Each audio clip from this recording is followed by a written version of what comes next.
नमस्कार मेरे प्यारे साथियों। आज मैं फिर आप लोगों की सेवा में उपस्थित हूँ। डीएलएड फर्स्ट सेमेस्टर चल रहा है। प्रथम आपका सब्जेक्ट जो है वो सामाजिक अध्ययन चल रहा है। क्वेश्चन नंबर 4 पढ़ाने जा रहे हैं।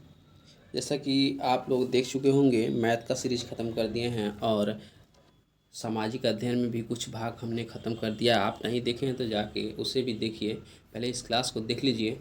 चलिए आइए स्टार्ट करते हैं। हमारा आज का प्रश्न है, कहा गया है कि मानव का संपूर्ण जीवन किन 4 आश्रमों में विभक्त था। प्रत्येक आश्रम की अवधि बताइए। यानी प्रत्येक आश्रम की क्या करनी है, अवधि हमको बतानी है और संक्षेप में लिखना भी है। ठीक, तो देखिए संक्षेप में ही लिखेंगे। कहा गया है कि संपूर्ण मानव 4 आश्रम में विभक्त हैं। कितने संपूर्ण मानव 4 आश्रम में विभक्त था, जो निम्नलिखित थे। पहला देखिए, कहा गया ब्रह्मचर्य आश्रम। पहला क्या है, ब्रह्मचर्य है, जो 0 से 25 वर्ष तक की साल को ब्रह्मचर्य कहते हैं। यानी पहला जो हमारा 25 यानी 100 को 4-4 भागों में बांट दिया गया है, 25-25 भागों में। 100 पहले का जीवन जो था वो 100 साल का होता था, जिसमें 25-25 के साल को बांट दिया गया है। पहले 25 साल को ब्रह्मचर्य कहा गया है और दूसरे 25 यानी 25 से 50 साल को कहा गया है कि गृहस्थ आश्रम कहा गया है। ठीक, जो 25 से 50 वर्ष तक चलेगा। और तीसरा जो है वानप्रस्थ है, 50 से 75 तक चलेगा। 50 वर्ष से लेकर 75 वर्ष तक चलेगा वानप्रस्थ। और लास्ट का चौथा जो बचेगा, ठीक है, 75 से ऊपर जो हो जाएगा वो सन्यासी आश्रम होगा। क्या हो जाएगा, सन्यास आश्रम हो जाएगा। 75 से मृत्यु तक चलेगा ये। उम्मीद करते हैं ये क्वेश्चन समझ में आया होगा। ये क्वेश्चन 2018 में आ चुका है। आइए आगे बढ़ें। अगला हमारा प्रश्न है, ग्रह एवं उपग्रह से आप क्या समझते हैं, स्पष्ट कीजिए। ये क्वेश्चन भी 2018 में आया हुआ है। तो ग्रह क्या होता है और उपग्रह क्या होता है, आइए इनको भली भांति जानते हैं। देखिए ग्रह, ठीक है, कुछ आकाशीय पिंड क्या होगा, कुछ आकाशीय पिंड उष्मा तथा प्रकाश नहीं होता है। जैसे पृथ्वी है जिसमें उष्मा और प्रकाश नहीं है, ठीक है। वे अपने तारों के प्रकाश से प्रकाशित होते हैं। क्या होता है, वे अपने तारों के प्रकाश से क्या होते हैं, प्रकाशित होते हैं। तथा साथ ही वे अपने अक्ष पर घूमते हैं। लट्टू की तरह अपने अक्ष पर क्या होते हैं, घूमते हैं। ठीक है, घूमते हुए अपने तारों की क्या करते हैं, परिक्रमा करते हैं। उसे ग्रह कहते हैं। जैसे में पृथ्वी भी दिया है, जैसे में पृथ्वी क्या है, सूर्य को परिक्रमा करता है। और सूर्य क्या है, एक तारा ही तो है। और पृथ्वी के पास अपना खुद का प्रकाश तो है नहीं, उसी के प्रकाश से यानी सूर्य के प्रकाश से चमकता है। अच्छा, ये समझ में आ गया ग्रह। आइए उपग्रह देखते हैं। उपग्रह क्या होता है, कुछ आकाशीय पिंड ऐसे होते हैं जो अपने ग्रह की परिक्रमा करते हैं। यानी ग्रह की परिक्रमा करते हैं जो, वो उपग्रह हो गए। जैसे कि कहा गया है, जैसे कि परिक्रमा करते हुए, जैसे चंद्रमा जो है वो क्या ग्रह का परिक्रमा करता है ना। चंद्रमा पृथ्वी की परिक्रमा करता है और ये अपने ग्रह का परिक्रमा करता है। ठीक है, जैसे देखिए चंद्रमा पृथ्वी का परिक्रमा करेगा और पृथ्वी जो है सूर्य का परिक्रमा करेगा। कह रहा है वो अपने ग्रह परिक्रमा करे, इसलिए क्या उपग्रह है ये। यानी ये क्या करता है, उपग्रह, चंद्रमा पृथ्वी का चक्कर लगाता है और पृथ्वी जो है सूर्य का चक्कर लगाता है। तो जो पृथ्वी का चक्कर लगाता है वही उपग्रह है। ठीक, आइए अगले प्रश्न में चलते हैं। अगला हमारा प्रश्न है क्वेश्चन नंबर 6। कहा गया है, हड़प्पा संस्कृति के आर्थिक एवं धार्मिक जीवन का वर्णन कीजिए।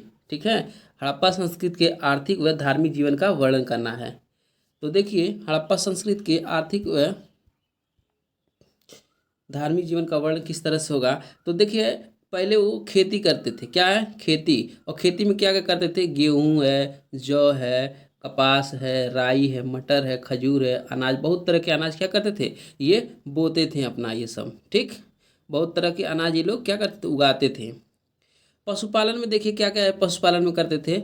हड़प्पा संस्कृति में पशुपालन का भी पेशा अपनाया गया था। किसका, पशुपालन का भी।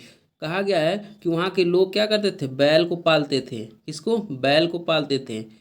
ऊँट को भी पालते थे, भैंस को भी पालते थे, गधे को, बकरी को, सुअर को, हाथी को, कुत्ता को तथा बिल्ली को भी पालते थे।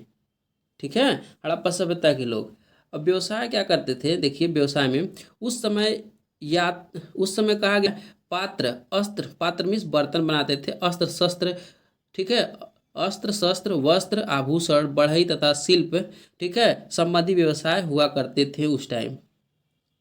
उम्मीद करते हैं कि समझ में आ रहा होगा। अब यहाँ पे देखिए कुछ और दिया है, हड़प्पा संस्कृति का धार्मिक जीवन किस तरह से था। तो हड़प्पा संस्कृति का जो धार्मिक जीवन है वो देखिए, धार्मिक जीवन हड़प्पा संस्कृति में मातृ देवी की उपासना की जाती थी। किसका? धार्मिक में आएंगे तो मातृ देवी की उपासना की जाती थी, शिव की उपासना की जाती थी, लिंग तथा योनि की उपासना की जाती थी, वृक्ष तथा पशु की उपासना की जाती थी। वृक्षों में किस वृक्ष का? पीपल का, महुआ का, तुलसी का। पशुओं में कुबड़ वाला बैल तथा सांप की उपासना की जाती थी। ठीक है, याद रखिएगा। हड़प्पा संस्कृति में मातृ देवी की उपासना की जाती थी, शिव की उपासना की जाती थी, लिंग तथा योनि की उपासना की जाती थी, वृक्ष तथा पशुओं की उपासना, वृक्ष में पीपल की पीपल, महुआ, तुलसी का, पशुओं में कुबड़ वाला बैल तथा सांप की उपासना की जाती थी। आइए इतिहास क्या है उसको समझते हैं। इतिहास, तो देखिए इतिहास का अर्थ लिखिए या इतिहास को परिभाषा द्वारा स्पष्ट कीजिए। तो देखिए इतिहास शब्द जो है ना वो हिस्ट्री से कह रहा है। इतिहास शब्द का अर्थ मीनिंग ऑफ हिस्ट्री, शब्द की उत्पत्ति यानी शब्द की उत्पत्ति लैटिन ग्रीक शब्द से हिस्टोरिया से मानी जाती है। ठीक है, हिस्ट्री शब्द का लैटिन, ग्रीक तथा ग्रीक हिस्टोरिया से मानी जाती है, जिसका अभिप्राय है जानना, जिसका अभिप्राय है जानना यानी नोइंग। ठीक है, जिसका अभिप्राय है जानना। तो देखिए भारतीय परंपरा के अनुसार भारतीय शब्द का अर्थ, ठीक है, भारतीय परंपरा के अनुसार इतिहास शब्द का अर्थ, इतिहास शब्द का अर्थ जो है ऐसा हुआ। इस इतिहास शब्द का अर्थ है वो है क्या है? ऐसा, क्या हुआ? ऐसा हुआ। इतिहास शब्द का अर्थ है ऐसा हुआ। इस शाब्दिक अर्थ द्वारा अतीत करा, इस शाब्दिक अर्थ द्वारा अतीत की घटनाओं की ओर उत्तर दिया जाता है, संकेत दिया जाता है। अतीत की घटनाओं की ओर क्या क्या संकेत दिया जाता है। इतिहास शब्द के अलावा हमारे देश में तवारीख शब्द भी प्रचलित है। क्या है? इतिहास शब्द के अलावा हमारे देश में तवारीख शब्द भी प्रचलित है, परंतु यह शब्द इतिहास के वास्तविक अर्थ का बोध असफल है। ठीक है, यानी यह इतिहास का वास्तविक बोध कराने में क्या है? असफल है। क्योंकि तवारीख शब्द का बहुवचन क्या होता है? तवारीख शब्द का बहुवचन, तवारीख शब्द तारीख का बहुवचन है। ठीक, इतिहास केवल तिथियों तारीखों का ही संग्रह मात्र नहीं है, वरन इसमें अधिक है, इससे अधिक भी है। जैसे इतिहास की परिभाषा में देखिए तो इतिहास की विभिन्न परिभाषाएं दी गई हैं। क्या है? विभिन्न परिभाषाएं दी गई हैं, उनकी व्याख्या सहित नीचे दी गई है। देखिए यहाँ पे नीचे यानी कहा गया है इतिहास शब्द दो अर्थों में प्रयोग होते हैं। कितने? दो अर्थों में प्रयोग होते हैं। तो देखिए इस शब्द का घटनाओं का संकलन स्वयं घटना के रूप में प्रयोग किया जाता है, यानी घटना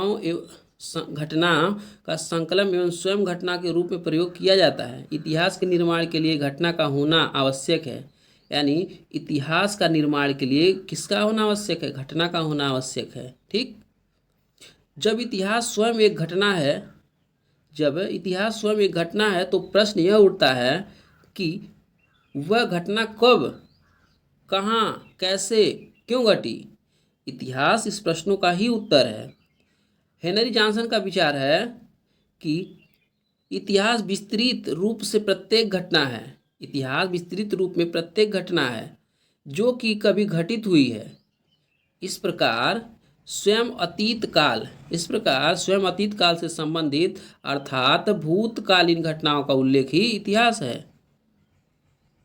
इसके संबंध में इसका अभिप्राय यह है कि इसमें प्राचीन काल से लेकर क्षण पहले समाप्त हुए तक की घटनाओं का वर्णन आ जाना चाहिए, यानी प्राचीन बहुत साल पहले जो घटी घटनाएं हैं और क्षण भर पहले जो घटी है घटनाएं, ये सब इतिहास में आ जाएंगी। परंतु इसका अभिप्राय यह नहीं है कि इसमें अतीत काल में इसमें अतीत काल, ठीक है, इसमें अतीत काल अथवा विश्व में हुई समस्त उथल पुथल का विचार होना भी है। यानी कह रहा है इसका मतलब ये नहीं है विश्व में समस्त कह रहा है समस्त उथल पुथल विचार होना संभव जरूरी हो। इतिहास में केवल मानव जीवन ही की घटनाओं का ही उल्लेख होता है। कहा गया है कि इतिहास में केवल मानव जीवन की घटनाओं का ही उल्लेख होता है। अब यहाँ देखिए डॉक्टर राधाकृष्णन ने इतिहास को राष्ट्र की समर शक्ति कहा है। यानी डॉक्टर राधाकृष्णन ने इतिहास को क्या स्मरण शक्ति कहा है। जिस प्रकार व्यक्तित्व में स्मरण शक्ति का बहुत महत्व है, यानी व्यक्ति में याद करने की क्या है शक्ति बहुत है, उसी प्रकार राष्ट्र की जातियों हेतु यह आवश्यक है। और जातियों को स्मरण शक्ति ही इतिहास है, और जातियों की स्मरण शक्ति क्या इतिहास है। इनके इस कथन पर्याप्त सत्यता है, यानी कह रहा है इनके इस कथन में क्या है पर्याप्त सत्यता है, यानी बहुत ज़्यादा सत्यता है। कहा गया है कि एक विद्वान इतिहास को नवद्वार कैलेंडर कहते हैं। यानी एक इतिहास के विद्वान को नवद्वार कैलेंडर के नाम से भी जाना जाता है। इसमें कह रहा है इसमें उसने इतिहास को केवल तिथि बताने या देने के वाला कहा है। ठीक है, तिथि बताने या देने वाला कहा गया है, परंतु इतिहास केवल तिथि ही नहीं बताया, बल्कि कैसे, कहाँ और कैसे कहा गया, कैसे, कहाँ, क्यों जैसे प्रश्न भी उत्तर मिलता है इतिहास में। ठीक है, कब क्यों कहाँ कैसे का उत्तर भी इतिहास में ही मिलता है। कुछ विद्वान का मत है कि इतिहास केवल युद्ध का ही विवेचना करता है।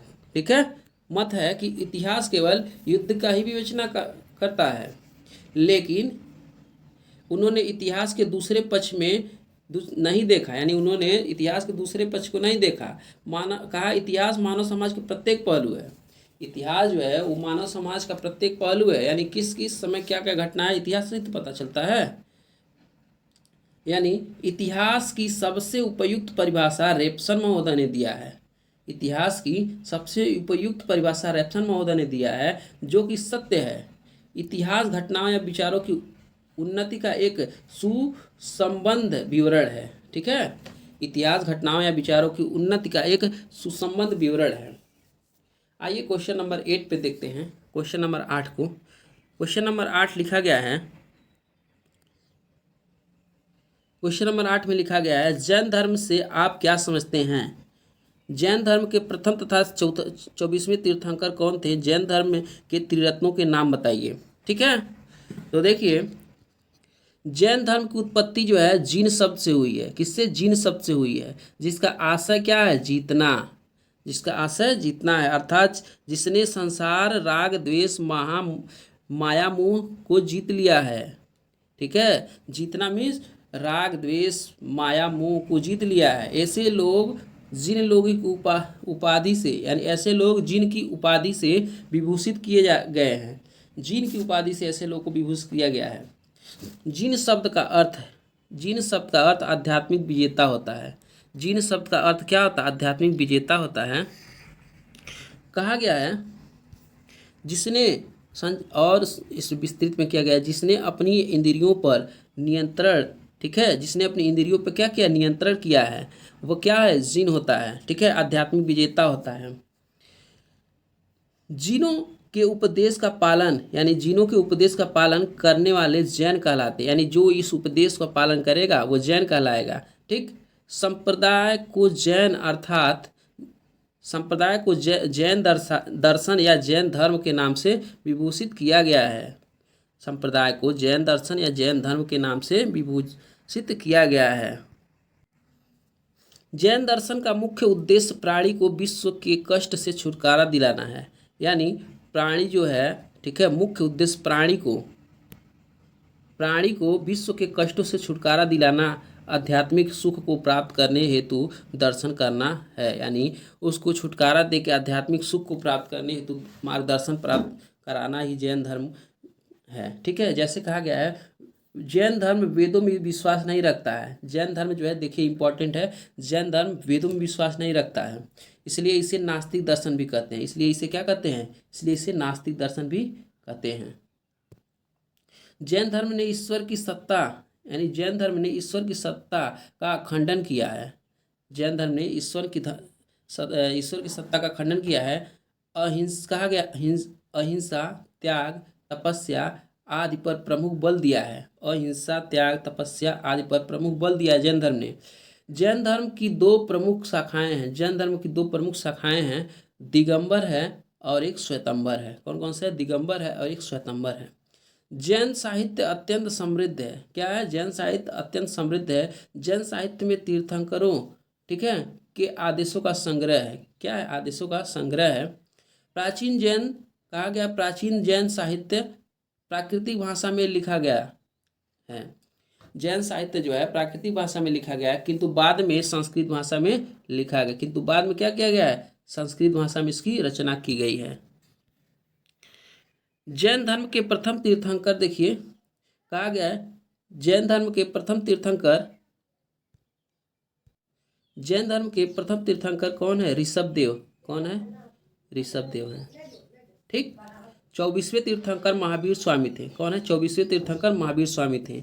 जैन धर्म में त्रिरत्न सम्यक ज्ञान, जैन धर्म में त्रिरत्न यानी सम्यक ज्ञान, सम्यक दर्शन, सम्यक चरित्र निम्न प्रकार से हैं। देखिए, सम्यक ज्ञान का क्या मतलब होता है?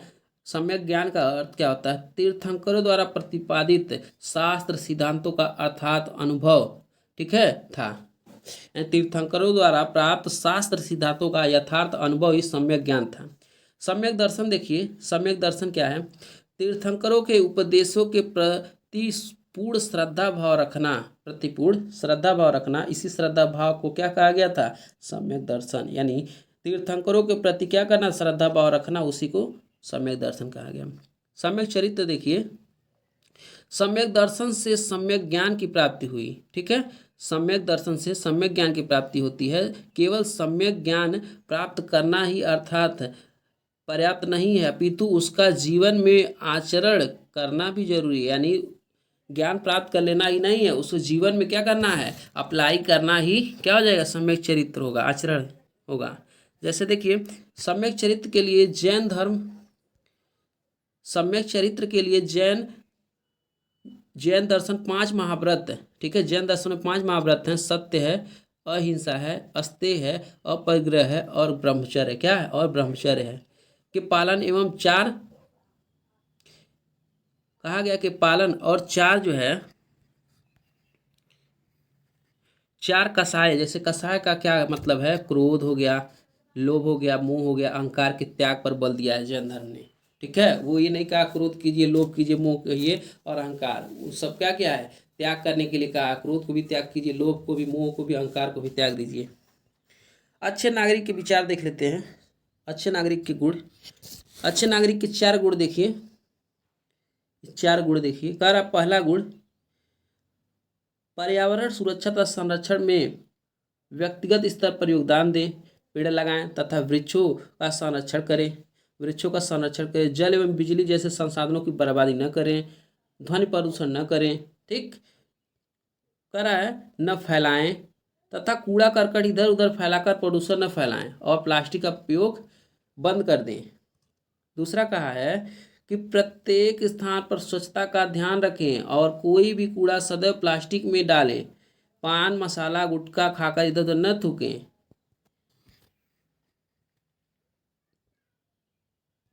तीसरा है सार्वजनिक संपत्ति को नुकसान पहुंचाएं, यानी कह रहा न नुकसान पहुंचाएं और न ही किसी को नुकसान पहुंचाने दें। सार्वजनिक संपत्ति को न अपने नुकसान पहुंचाने, दूसरे को पहुंचाने दें। सार्वजनिक संपत्ति सुरक्षा की जिम्मेदारी लें। चौथा कर अपने बच्चों को राष्ट्र का योग्य और जिम्मेदार नागरिक बनाएं, क्योंकि बच्चे राष्ट्र का भविष्य हैं। ठीक है, आज का प्रश्न यहीं तक। मिलते हैं अगले क्लास में, तब तक के लिए जय हिंद जय भारत। क्लास अच्छा लगे तो लाइक सब्सक्राइब करते रहिए।